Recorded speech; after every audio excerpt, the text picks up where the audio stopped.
Jacques du Preez from Provantage, a very warm welcome to the Red Zone. It is good to talk to you. You say this, the growth and influence of digital out of home now offers immediacy. Before we talk about that, digital out of home, what exactly are we referring to? The billboard as we know it has migrated somewhere else, hasn't it?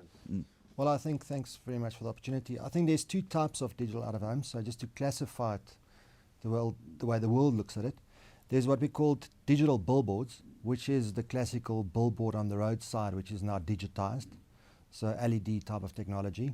And then the other part of digital out of home is the fastest growing and by far the biggest, which is what we call digital place-based networks. So these are video, television networks in specific environments, offering a whole host of things to consumers and to advertisers. So I go to an airport, for instance. I'm now looking at something, and I know this is your brainchild, called Airport TV. Correct. You say that is offering more immediacy. In what respect? Well, I think the first thing is, we don't have the laborious and time-consuming printing and flighting processes that we used to have. We can now compete with some of the electronic media types. So we can bring product price, retail offerings instantaneously to audiences, which we never had before. So it's really changed the out-of-home media landscape dramatically, globally. We also know, because of urbanization, people are spending more time commuting, traveling, captive in certain environments than ever before, which just is a natural incubator for our media type, which also obviously leads to the success and the demand for these type of networks. Is the highway billboard then, as we know it, dead? I don't think so. I think, the different media types in out-of-home's got a place and a role to play. There's always the philosophy, the way I was taught in out-of-home, is you can have a moving audience and a static billboard, or you can have a moving visual on a billboard and a static audience. So those disciplines I think will still be relevant, but there's so many tools now within the out-of-home media basket that we can really create multiple contact strategies and contact points for brands, which is very exciting. One of those is transit media. I want to get to that in just a moment, but I want to come back to this concept of content-driven digital media, and that's exactly the point. Content is critical.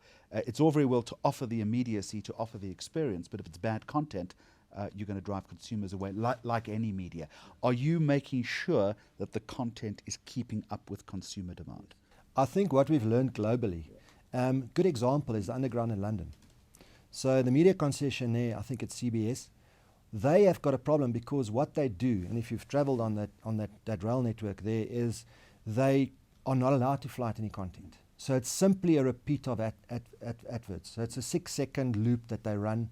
So you'll stand there and you'll watch 6 different ads within a space of 2 minutes or whatever. Which I've seen already. Which then, because it's always on, because of its effectiveness, starts building a bit of resentment with the audience. Where we've seen massive success is where you add value to commuters and consumers' lives. So if I can bring you the news, weather, financial data, the latest sports story, and the immediacy that we can deliver that. In bite-sized chunks. In bite-sized chunks. And that's what all our research, and you can look globally in all the markets, this is the way the modern consumer is consuming. So it's very similar to smartphones, tablets, but the content and adding value to commuters and consumers' lives are absolutely key as part of the Is the success. third screen option very expensive for advertisers? In fact, it's a lot cheaper than traditional media types like television. I mean, the cost per points we're delivering is a steal in my opinion, but then I'm a media owner. But if you do the analysis, we tend to be a lot cheaper. And I think if you getting to transit media, we are talking to people that are economically active. If you travel every day, it's a natural filter. So your wastage that you find in terms of the audience we deliver is a lot less than what you'll find with, for example, television.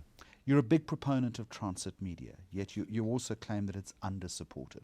What is transit media? Why is it under-supported? Well, I think, there's a lot of historical things, especially in South Africa, infrastructure issues.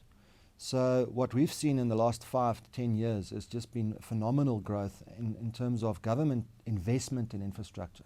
And we can go through them. Gautrain, PRASA, they're literally rebuilding all the metro rail structures and stations and coaches.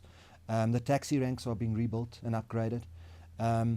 We've seen the airports, state-of-the-art now, comparable with anything that you can find internationally. And these are natural environments the more they get modernized and upgraded, they create very, very positive and unique and aspirational spaces for brands to actually now live and be in. Providing you pay respect to the aesthetics. Yeah, I think we work quite closely with a lot of these type of organizations. So we, for example, have got the media concessionaire for Prasa. So we sit on their station modernization project team with the architects, with the construction companies. So our billboards, our digital media types are wired in and are part of the construction and develop and design process. So absolutely you have to make sure that, you don't, blast vinyl over the place. It's important that you balance things. Just a final one and a quick answer, if you please. You also say that above-the-line media fragmentation, we know about that, is going to lead to a growth in out-of-home media. Very quickly make the case for me. Well, I'll just use DSTV as a good example. Launching 3 new channels. I mean, the poor media planner, where do you start? Where do you not go to reach your audience? So, I mean, from where we're sitting, we love it. What we know is we've got, let's take transit, 21.6 million people every single week for an hour plus per day, captive. One station, 0 tune-out, you don't have a remote control, and there's 1 channel versus television. It's just a minefield to start planning and making sure, and you need a lot of money. So the more it fragments on the above-the-line side, I think the more successful we'll become. That's where we'll leave it. Jacques du Preez from Provantage, thank you. Thanks, Jeremy.